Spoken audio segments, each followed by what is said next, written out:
অকণ কাষত ৰখা অকণ কাষত ৰখা।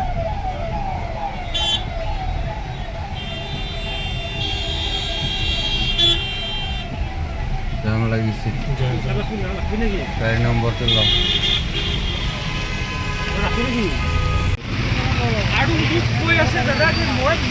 নাই আপোনাৰ কেনেকৈ ভুল হ'ব? এই গাড়ী ভুল আৰু ইমান পাতলাকৈ এনেকৈ বান্ধে নেকি এইখন গাড়ীয়ে?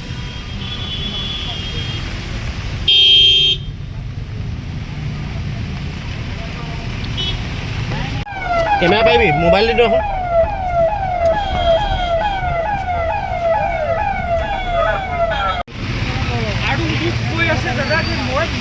নাই আপোনাৰ কেনেকৈ ভুল হ'ব? এই গাড়ী ভুল আৰু ইমান পাতলাকৈ এনেকৈ বান্ধে নেকি এইখন গাড়ীয়ে?